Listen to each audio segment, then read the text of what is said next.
Salut à tous, je vous souhaite la bienvenue dans cette nouvelle vidéo dans laquelle aujourd'hui je vous propose qu'on parle de location saisonnière puisque je suis en compagnie de Kevin. Salut Kevin. Salut Julien.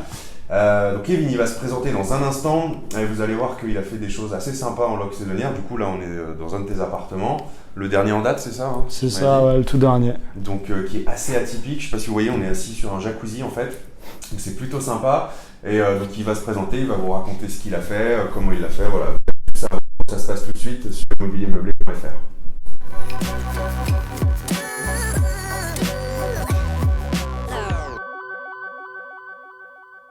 Alors avant qu'on rentre dans le cœur du sujet, je vous rappelle que si vous voulez en savoir plus sur la location meublée et sur comment ne pas payer d'impôts avec vos loyers, vous pouvez télécharger librement et gratuitement mon livre Comment louer plus cher et payer moins d'impôts avec la location meublée. Je vous remets le lien dans la description juste sous la vidéo. Donc Kevin, est-ce que tu peux commencer par te présenter, qui tu es, quel âge tu as, ce que tu fais dans la vie, depuis quand tu es investisseur, combien tu as bien, bon, allez, on va que essayer. Les gens te connaissent un petit peu. On va essayer. Alors moi c'est Kevin, j'ai 27 ans, je suis d'originaire de Cannes et j'investis depuis à peu près 4 ans en location saisonnière, exclusivement en location saisonnière et exclusivement sur Cannes. Ok, d'accord. Donc tu es vraiment très ciblé, tu connais bien ton marché. Voilà, ouais, j'ai préféré m'orienter sur un marché que je connais très bien, le saisonnier à Cannes, l'immobilier à Cannes, plutôt que de mettre investir un petit peu partout. Je reste concentré sur la ville. Ok. Ça c'est déjà super important, c'est-à-dire que l'avantage c'est que tu connais bien ton marché, j'imagine, donc tu sais reconnaître tout de suite une bonne affaire, quels sont les endroits où il faut aller. C'est ça, ouais, exactement. Je connais vraiment tous les points négatifs de Cannes et les lieux à ne pas aller, les lieux à aller, enfin tout ce qui est intéressant et ce qui ne l'est pas à Cannes. D'accord. Ok, ça fait donc 4 ans, tu disais que tu as commencé à faire du saisonnier, enfin à investir et à faire du saisonnier. Ouais, c'est ça. Tu peux nous raconter un petit peu ton parcours d'investisseur, comment tu as commencé, comment tu as eu l'idée de faire du saisonnier, voilà tout ça. Ouais, bien sûr, j'ai commencé en fait un peu par hasard.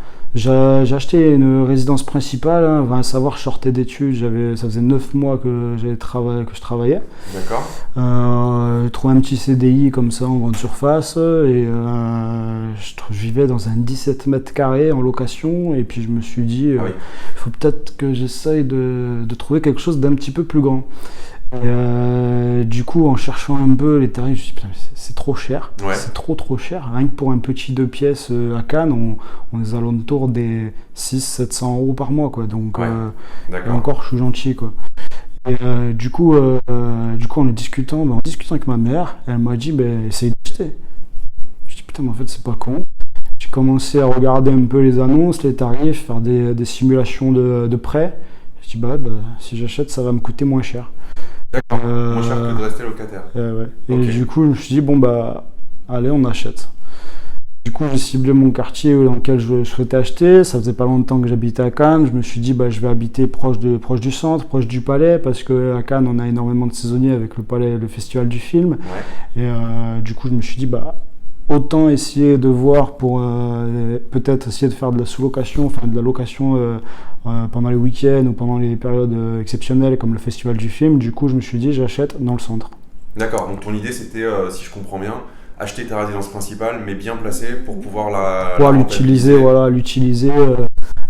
sur de la location saisonnière, mais vraiment de façon très ponctuelle, parce qu'à ce moment-là, je voulais vraiment pas devenir encore un investisseur avec plusieurs biens et puis vraiment avoir un appartement spécialement dédié à la location saisonnière. Ouais, tu voulais juste en fait que ça te paye une partie de tes frais. C'est ça, je loue un festival du film à Cannes, ça se loue à peu près, ça dure 11 nuits, ça se loue entre 2 et 3 000 euros, enfin par rapport aux appartements que j'avais.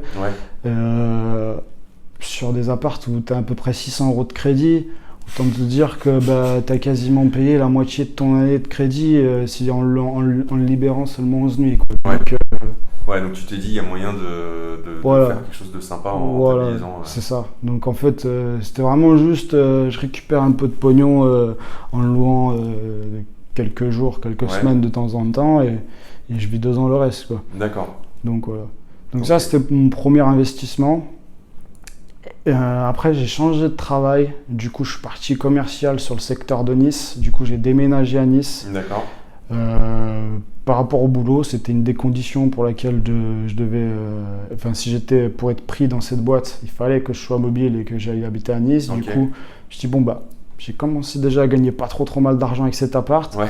On va continuer sans se lancer, c'est pas grave. Si je dois déménager, je vais à Nice, je me loue un petit studio à Nice et je me suis là en location saisonnière à l'année complète. D'accord. À la nuit. C'est là où tu as basculé, tu t'es dit tiens, je vais en faire un investissement à temps plein en fait. Bah ouais, je l'ai mis en vente en même temps aussi, parce que je me suis dit bah voilà, je sais pas trop ce que je vais faire, je vais vivre à Nice, je vais pas vivre à Nice, est-ce que je vais me plaire à Nice ou pas. En attendant, il était en saisonnier, sauf que je l'ai mis à un gros prix et c'est pas vendu pendant presque 9 mois. Ok.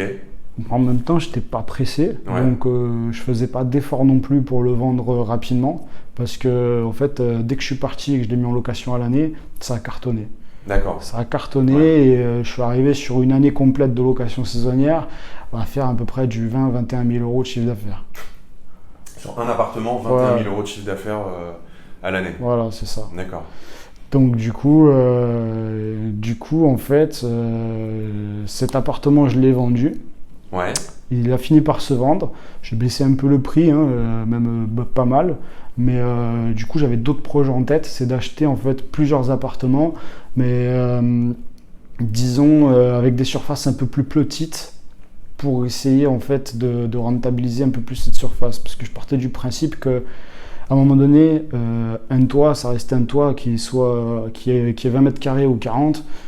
Tu vas peut-être louer plus cher celui de 40, mais proportionnellement, c'est pas dit que la rentabilité elle va suivre. Oui, qu'elle suive que tu vas surpayer à l'achat, tu le retrouves dans ta allocation derrière. Ouais. Moi, je pars du principe que si tu veux investir à Cannes en saisonnier, si tu dépasses les 150 000 euros d'achat, ça va être difficile de rentabiliser, à moins d'avoir un bien exceptionnel au bord de mer, tout ça. Enfin, bon, après, sur Croisette, à 150 000, tu oublies. T'as peut-être une cave à ce prix-là. De toute façon, tu sors, toi, j'imagine que tu laisses tomber le secteur vraiment pleine vue mer. Ça me plairait, hein, mais disons que pour l'instant, c'est pas ma priorité, parce que sinon, je suis un peu coincé. Là, c'est encore trop cher. Ça viendra un jour. C'est encore trop cher. Espérer, quoi. Après, ça doit être intéressant parce que tu vas acheter un appartement Croisette, tu vas le louer à un tarif à la nuit qui est exceptionnel, tu vas peut-être avoir un taux de remplissage de 40% parce que tu vas quasiment jamais le louer, mais les périodes où il sera loué, tu vas gagner énormément. Mais est-ce qu'au final, tu gagnes ton pognon? Oui, sûrement, mais je préfère en avoir plusieurs et gérer mon truc comme ça. Ouais, puis peut-être que ton risque il est plus important parce que comme tu vas toucher une clientèle, enfin tu vas être plus dans le haut du panier. Ouais, ça sera du haut de gamme. Si tu n'arrives pas à le louer, déjà tu as une clientèle qui est plus restreinte et si tu n'arrives pas à le louer, tu peux te retrouver un peu en galère, quoi. Ouais, c'est un peu un marché de niche, on va y venir tout à l'heure, mais c'est un marché de niche qui m'attire pas tellement. D'accord. Enfin, en tout cas pas pour l'instant. Ouais. Et du coup j'en étais où? Du coup oui, j'ai vendu cet appartement, mon premier appartement en résidence principale. Exonéré de taxes sur la plus-value parce que c'était de la RP. Du coup, j'ai eu un petit billet au passage qui m'a permis de réinjecter de l'argent sur 2 autres studios. Chose que d'ailleurs, je n'aurais pas dû faire. J'ai voulu financer les frais de notaire et une partie, et les travaux d'ailleurs, pas une partie, la totalité des frais de notaire et des travaux sur ces 2 apparts. De ta poche, tu veux dire? Ouais, avec l'apport en fait de la plus-value du premier appart. Chose que j'aurais pas dû faire parce que tout simplement la banque elle était prête à me suivre pour me financer la totalité. Et je sais pas pourquoi, j'étais un peu bête, j'étais un peu débutant et j'ai dit bon bah allez, je vais commencer à payer un petit peu parce que je me suis dit ça va réduire mes mensualités, etc. Mais en fait c'était complètement inutile. Enfin, je crois que tu l'as déjà abordé dans certaines vidéos, il me semble. Qu'il faut financer à 110% la totalité à chaque fois, quoi. Non, pas forcément, mais disons que si tu peux le faire, c'est mieux parce que c'est toujours bien de garder sa trésorerie. Après, c'est pas une mauvaise chose que tu as fait parce que comme tu l'as dit, de toute façon, c'est de l'argent ça te baisse ta mensualité, c'est de l'argent que tu n'as pas emprunté, donc sur lequel tu vas pas payer des intérêts aussi. C'est juste un équilibre, mais c'est sûr que si tu as le choix, c'est plus intéressant de tout faire financer, on est d'accord. C'est ça. Un choix que je regrette, mais qui n'est pas dramatique non plus. Et du coup, je suis parti sur 2 studios en face de la gare à Cannes. Enfin, je sais pas si je donne non, je donne pas de tarif, hein, je sais pas. Ah, tu peux, hein, c'est comme tu veux. Tu peux si, En gros, je fais des rentabilités, c'est plus simple, à peu près autour de 19-21% entre 19 et 21% par studio. dans une ville comme Cannes qui est quand même super chère. Voilà. Bon, après, on est en saisonnier quand même, donc ouais, en saisonnier, bon, ça reste quand même des tarifs, des rentabilités assez élevées. Ah oui, c'est ce que je te dis, c'est que en général, enfin voilà, sur du saisonnier, 20% c'est une bonne renta. Mais quand tu achètes dans une ville qui est chère, c'est encore plus un exploit puisque c'est compliqué d'aller chercher ces rentabilités-là. Il faut vraiment que tu achètes bien ton appartement au départ. Ah non, c'est ça. C'est voilà, de la petite surface, du premier prix. Quand je regarde les petites annonces, c'est toujours du premier prix. Et premier prix dans l'emplacement vraiment prédéfini, quoi. Si c'est hors emplacement, je vais même pas visiter. Ouais. À Cannes, on a une particularité. En gros, ce qu'on appelle la banane, ça fait une sorte de banane. En fait, Ouais. la baie de Cannes fait une banane et tu as l'hypercentre qui est situé ici. D'accord. Quand tu dépasses, il y a une voie rapide. Quand tu dépasses la voie rapide, tu es hors banane et tu es hors hypercentre. Certains agents immobiliers vont te dire c'est pas grave, c'est juste à côté, c'est pas loin, mais c'est la différence qui fait que les gens, en fait, sur la carte, ils vont voir une barrière, Ouais. c'est même pas naturel, hein, c'est une barrière de la route en fait, cette grosse route qui va les freiner et ils vont vouloir absolument réserver de l'autre côté. D'accord. Et vraiment, en choisissant son emplacement, tu cibles seulement les appartements dans cet emplacement, les premiers prix, tu regardes, et de toute façon, un appartement, il n'y a aucune raison pour qu'il soit pas rentable s'il est pas cher. Ouais. S'il est bien placé et pas cher, il n'y a aucune raison pour qu'il soit pas rentable. Ouais. Clairement. Ouais, surtout que sur du après, saisonnier. Après, c'est juste une histoire de travaux, d'aménagement, mais ça, c'est rien. Mais surtout que sur du saisonnier, en plus, un studio, ça se coûte super bien, quoi. Après, Ouais, c'est ça. c'est sûr que pour se différencier aujourd'hui, c'est plus les T2 parce que tu Oui. as la pièce en plus, mais ça veut pas dire qu'un studio, ça reste pas rentable, hein, ça reste une bonne chose. Après, on va y venir. Ce qui est une bonne stratégie sur un studio comme là où on est, c'est de la niche, quoi. Ouais, Vraiment, marché de niche, ouais. tu montes en gamme et en même temps, tu as fait des choses un peu particulières. Donc, donc là, on est dans un de tes studios, c'est ton combienième? Celui-là, c'est le 5e. 5e appartement en location saisonnière. C'est ça. Et alors, je vais vous faire une visite après à la fin de la vidéo, donc on fera un tour, vous verrez un peu le truc. Mais dans l'idée, je vous ai dit, on est assis sur un jacuzzi qui est quasiment la pièce la plus importante dans cette pièce, quoi, la partie la plus importante. Est-ce que tu peux en parler? Comment ça t'est venu cette idée de faire un truc atypique? Par hasard. En fait, j'ai visité cet appartement, je l'ai acheté, mais pas du tout dans le but de faire un projet comme celui-là dedans. Ok. Et en fait, au travail, hein, parce que je travaille pour un grand groupe, je suis commercial pour un grand groupe alimentaire. Ok. Donc, dans une grande surface, j'ai un client qui m'a montré en fait son week-end. Il a passé un week-end dans un appartement de ce type. Et du coup, en montrant les photos, je me dis combien t'as payé la nuit et tout. Enfin, je me dis putain, il y a peut-être un coup à faire ici, quoi. Ouais. C'est peut-être un marché parce que c'est vrai qu'il n'y en a pas énormément de sortes d'appartements comme ça, un peu romantiques, avec le jacuzzi comme ça dans la pièce. Il y a un exprès aussi qui change un peu, enfin qui sort du commun. Ouais. Et du coup, je me suis dit, c'est pas con. Et vraiment sur un coup de tête, hein, ça s'est fait dans les 5 minutes avec lesquelles j'ai discuté avec ce client. J'ai dit, bon bah, c'est simple, mon futur projet, c'est ça. D'accord. J'ai cherché 2-3 exemples sur Internet et j'ai retenu une photo qui m'a un peu tapé dans l'œil et je me suis dit, je vais me baser sur ça pour essayer de faire quelque chose, en tout cas m'inspirer de ce style. Avec les briques, avec les murs noirs pailletés, le plafond un peu avec plusieurs petites lumières. Petites lumières encastrées, ouais. Voilà, donc je me suis basé sur ce style-là et je suis parti là-dessus un peu à l'aveugle, hein, parce que clairement c'est compliqué d'estimer en fait la rentabilité d'un bien comme ça. Ouais. Sur un achat standard, je vais te dire, hein, on est 3-4 personnes, bah là tu vas faire 15 000 euros, 17, 20 000 en donnant une petite fourchette de rentabilité, mais là clairement je savais pas. Et je sais toujours pas en fait, hein. C'est un peu, mais en tout cas pour l'instant ça part plutôt bien. On a des tarifs à la nuit qui sont un peu plus élevés. T'étais à combien la nuit là en moyenne? Ça dépend des saisons, à Cannes c'est vraiment...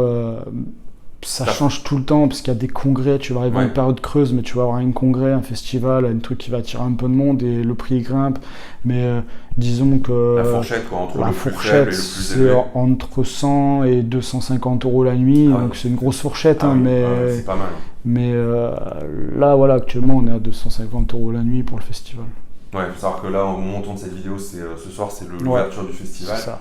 Et on est à quoi, 5 minutes à pied du palais Ouais, c'est ça. Ouais, on est à 2-3 minutes de la plage et 2 minutes du port. Et derrière le port, il y a le palais. C'est ça, ouais. Donc, on est sur la vieille ville de Cannes, au Suquet, pour les gens qui connaissent. Ouais, bah, je mettrai peut-être le lien vers ton annonce pas de souci. Sous la vidéo aussi pour les gens si ça les intéresse de réserver, on sait jamais. Ça marche. Ça peut faire. Ok, donc ça fait ça. Si on parle de chiffres, c'est un appartement que tu as acheté combien et tu as mis combien de travaux là-dedans? Alors, cet appartement, j'ai acheté 132 000 €. Frais d'agence inclus. Frais d'agence inclus, ok. Voilà, après, honnêtement, je ne me rappelle plus exactement des frais de notaire, mais je pense à peu près 10 000 €. Ouais, ça doit être à peu près ça. À peu près 10 000 € de frais de notaire et à peu près 7-8 000 € de travaux. Donc, tu as fait les travaux toi-même, tu as fait faire? Oui, tu les as fait toi-même, ce que tu m'avais dit avant. Ouais, ça, entièrement. Et je passe jamais par des entreprises. J'ai l'avantage d'avoir des connaissances dans le bâtiment et une famille aussi qui m'aide beaucoup. Mon père avait une entreprise de bâtiment avant et on a toujours retapé les appartements et les maisons. Voilà, donc on fait que ça et on connaît toutes les cordes de métier, donc du coup c'est un gros avantage. Ouais, c'est ce que j'avais dit dans une vidéo sur les travaux. Je disais que moi je recommande toujours de passer par des entrepreneurs en bâtiment, sauf si vous avez le temps et si vous avez les compétences.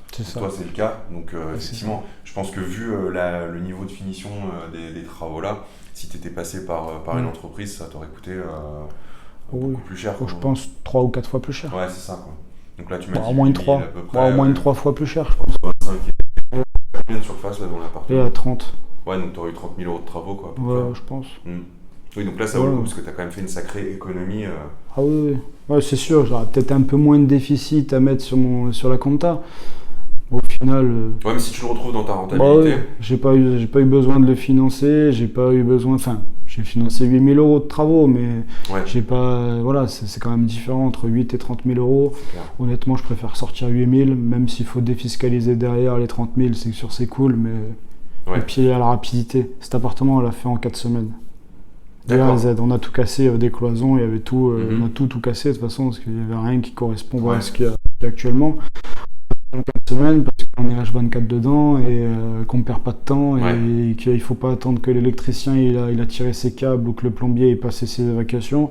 On fait tout de A à Z, donc un gain de temps qui est énorme. Enfin, je n'ai jamais fait appel à d'entreprise, mais faire une surface comme ça, avec un système de jacuzzi en plus, donc c'est pas impossible qu'on te mette 3 mois de délai sur des entreprises. C'est-à-dire que si tu fais appel à une entreprise qui fait tout corps de métier, avec un ça peut aller vite. Mais c'est vrai que si tu fais intervenir différents corps de métier, le temps qu'il y en ait un qui passe, ils se coordonnent tous ensemble et ça prend du temps et le temps c'est de l'argent. Et là, l'avantage c'est que toi, tu as à la fois les compétences et vous avez le temps, puisqu'en 4 semaines à faire que ça, l'appart il est rénové. Le problème c'est souvent pour les personnes qui se disent j'ai un boulot, je vais faire ça le soir et le week-end, et puis finalement en fait 6 mois après l'appartement il est toujours pas fini. Moi j'ai l'avantage d'avoir un travail où je travaille que le matin. D'accord. En gros, je commence mes journées, j'ai pas d'horaire fixe, je paye à la journée, mais je visite des magasins, donc je commence à 6-7 heures le matin et je termine entre midi et 2. Donc un petit peu d'administratif sur le PC, je le fais le soir en rentrant après le chantier, mais en gros ça fait des bonnes journées. Ouais, ça fait des bonnes journées. Mais ça vaut le coup. Ouais, tu sais pourquoi tu le fais. Ouais, voilà, c'est ça. C'est ça, je suis pas. Sur le coup, c'est un peu chiant, mais là, c'est la fin. Là, je vais me rester un peu tranquille sur l'été et je vais profiter un peu de mon temps et de mes après-midi et de mes week-ends. Mais... Bah, t'as raison, après, c'est mérité quand t'as fini un projet comme ça. Bah, là, en un an, clairement, depuis que j'ai revendu mon premier, racheté les 2 de la gare, là. En un an, c'est ça, parce que j'ai eu les clés le 20 avril de l'année dernière. Donc en gros, en un an, j'ai fait les 5 apparts, quoi. Ouais. Donc, c'est pas mal, hein. 5 apparts en un an. Et des apparts... Tous à refaire, quoi. Séparés en plus, hein, t'as pas acheté, c'est pas 5 apparts dans le même immeuble, c'est t'as acheté des appartements séparés. Non, il y en a 2 qui sont accolés, qui sont au même étage, même palier, c'est des appartements qui sont symétriques. Sinon, c'est que des appartements séparés. C'est pas d'immeubles, ça coûte trop cher les immeubles à Cannes. C'est clair. C'est sûr que c'est pas le genre de ville où t'as un immeuble pour 150 000 €. Non, il vaut 15 € quoi. Peut-être plus tard, on va te le souhaiter. Oui, c'est sûr. ça fait combien de temps que tu l'exploites celui-ci en saisonnier du coup, qu'il est terminé et que tu as commencé à... Ça fait 2 semaines. D'accord. Et en 2 semaines, là, tu disais que c'était plutôt 2 semaines, pour l'instant, c'est complet. Après, j'ai mis des tarifs assez attractifs. J'ai mis 80 € la nuit au début pour commencer. Okay. Parce qu'en fait, le but, c'est d'attirer vraiment, déjà remplir le calendrier parce que c'est énormément en plus de réservations en dernière minute. Ouais. Ça part, les gens, ils réservent là sur un coup de tête. Hein. Ah ouais, j'ai bien envie de me faire un petit week-end et je réserve limite la veille pour le lendemain. Enfin, il y a énormément de dernière minute sur ce genre d'appartement. Pour l'instant, j'ai pas eu de trou depuis le lancement. Et ça permet d'avoir de très bons retours, un bon tarif en fait. Déjà pour le lancement, en cas de problème, on a eu un problème par exemple avec les chauffe-eau. Bon bah automatiquement le client il a payé 70 €. Au final, non, moi j'ai eu 70, lui il a eu 80. Et au final on a préparé le truc. Je lui ai dit je lui offre une nuit plus tard. Enfin voilà. Mais c'est vraiment de voir, de tester si tout fonctionne bien. C'est un point super important que tu dis, c'est une bonne stratégie au début, déjà pour le faire connaître, pour inciter la réservation. Ça permet de tester la mise en place du produit, ça évite quoi. Quand tu as des problèmes, que si tu as facturé 200 € la nuit, les clients ils seront peut-être moins indulgents que si tu as facturé 80 €. Le client il était un peu déçu, il dit c'est dommage, l'eau était tiède en fait. Elle était tiède, il y avait un chauffe-eau, parce qu'il y a un chauffe-eau, sur les deux qui a rendu l'âme. Il était tout neuf, mais bon, c'est les aléas. Des fois, ça arrive. Je sais pas pourquoi. Le truc, il a duré une semaine. Bon, on l'a changé. Mais il y avait de l'eau qui était tiède du coup, parce qu'il n'y avait pas assez de réserve d'eau chaude. Et elle a pu quand même profiter de l'appartement, mais du final, limite, elle est sortie, elle était contente parce que c'est dit, c'était une fille d'ici, je vais pouvoir revenir avec une offerte, c'est cool quoi. Ah, c'est clair. Mais et puis au final, en 15 jours. J'ai eu 2 notes sur Booking, 2 10 sur 10, une note sur Booking à 9,6 sur 10. Et Airbnb, j'ai eu 2 notes, 2 5 sur 5.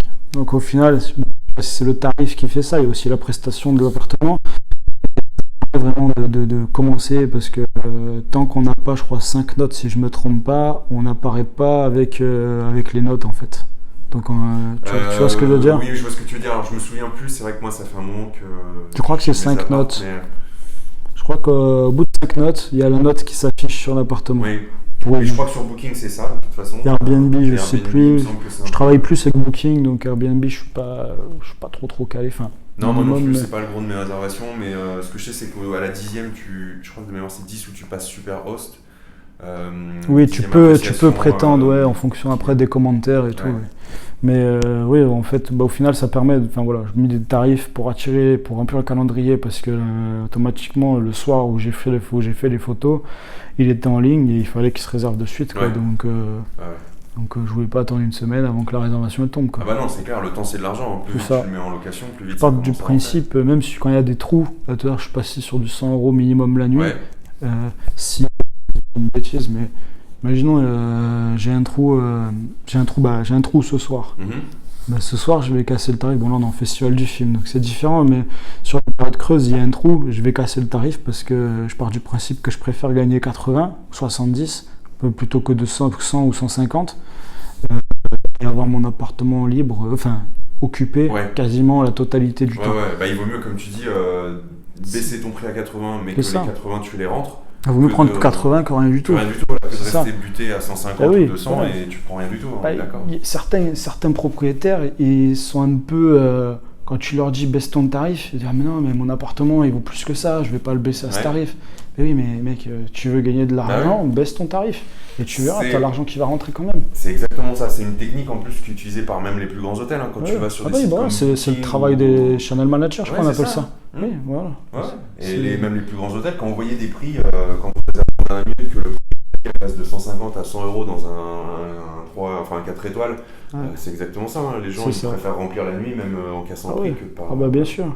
C'est pas, il y a des frais de nettoyage, etc. Mais encore, on a pour tout ce qui est entré, j'ai automatisé la plupart, les 3 apparts sur 5, parce qu'il y en a 2 où je peux pas, c'est un peu compliqué avec la copro. Ouais, ça reste un sujet délicat. Mais les 3 autres, ils sont automatisés avec des boîtiers à code pour les clés. Donc c'est assez, il y a le ménage qui est qui reste une charge un peu compliquée, mais au final, il faut remplir au maximum, quoi. C'est clair. Ok. Voilà. Bon bah écoute, merci pour tout ça. Ouais. On va faire un tour, une visite virtuelle de l'appartement, comme ça vous allez pouvoir voir ce que ça donne. Et puis voilà, je vous mettrai le lien vers l'annonce sous la vidéo, comme ça, si ça vous intéresse d'aller réserver chez Kevin, bah, vous saurez où il faut aller. Merci à toi de m'avoir accueilli aujourd'hui dans cet appartement. Merci à toi de m'avoir proposé d'être venu. Et puis voilà, j'espère que ça vous donnera envie de vous lancer dans la location saisonnière si c'est quelque chose qui vous intéresse. Vous voyez que voilà, là c'est une stratégie un peu à part de se positionner sur un marché de niche, mais je pense que c'est aussi une bonne stratégie parce que ce qu'on disait pour finir, c'est que finalement tu es sur un studio de 30 mètres carrés, donc le studio c'est quand même le produit qui est le plus proposé en loc saisonnière. Et justement, moi je vous dis souvent qu'il faut se différencier pour sortir du lot. Et c'est exactement ce que tu as fait, quoi. Et moi je trouve que après on aime ou on n'aime pas le style, hein, comme tu disais. Il y a les goûts et les couleurs, c'est propre à tout à chacun. Mais voilà, moi je trouve que c'est du super boulot et voilà, je vais vous montrer ça. Vous allez voir que c'est assez sympa. Merci d'avoir regardé cette vidéo. N'oubliez pas de cliquer sur le bouton s'abonner pour être informé de la publication des prochaines vidéos. Kevin, merci et à une prochaine. Merci à toi. Et moi je vous dis à très vite pour une prochaine vidéo. Salut. Salut. Donc là, alors on a volontairement fermé les rideaux, les volets parce que c'est comme ça que vous allez voir vraiment que l'appart rend le mieux, je trouve. Donc ce qu'on avait dit sur l'interview, c'est qu'il y a un lit rond au sol, donc qui est super atypique et qui, je trouve, donne vachement de cachet à cet appartement. En fait, du coup, ça contribue à l'ambiance de niche. Donc là, avec la télé qui est au mur. Bon, la partie où on a fait l'interview, c'est quand même le plus intéressant. Vous voyez, il y a un jacuzzi, il y a des LED dans les marches, il y a un énorme jacuzzi avec pareil des LED intégrés.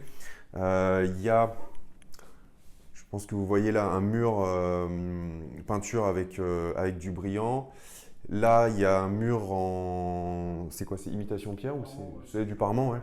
D'accord.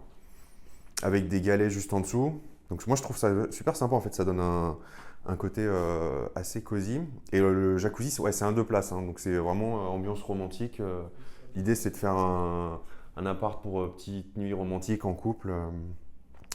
Tu me disais qu'il y avait Bluetooth, musique et tout, c'est ça? Musique, il y a tout, quoi. Les lumières, la musique. Attends, je vais peut-être mettre comme ça. Hop. Voilà, il y a tout là-dedans, la radio, la musique. Donc là, vous avez le jacuzzi. Si on continue, donc là, par rapport à là, je vous ai pris, vous avez la cuisine. Donc pareil, là, c'est mur en briques et puis poutre en briques. Ouais, super, la lumière, c'est mieux. Donc vous avez, voilà, c'est sympa, quoi. C'est moderne, c'est fonctionnel. Hop, là, il y a un bar, plan de travail qui permet aussi de gagner de la place, qui donne du coup pas besoin de mettre une table. Bon, là, derrière la porte, on va montrer, mais hop. Parce que même les toilettes sont sympas en fait, c'est ça le truc. Vous voyez, donc toujours dans l'idée nichée, un peu haut de gamme, voilà, toilettes suspendues, une déco un peu sympa. Et là, pour continuer sur le côté romantique, moi j'aime bien le côté que tu mettes à dispo des peignoirs. Ça va avec le concept, c'est ça. Donc là, vous avez le lavabo pour le point d'eau. Et ce qui est super sympa aussi, c'est la douche. Je sais pas si on va voir grand-chose sur la vidéo.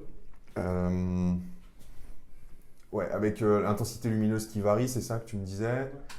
Ouais. Hop. Ouais, non, vas-y. Ça, c'est en basse. Ah ouais, on voit la différence quand même. Ok. Donc ce qui permet de donner, on peut s'asseoir dans la douche aussi, donc ça, c'est sympa. Et la douche en elle-même, elle est voilà, avec aussi l'aspect pierre qui est super sympa. Hop. Voilà, et là on revient donc sur le centre de l'appartement avec le lit rond.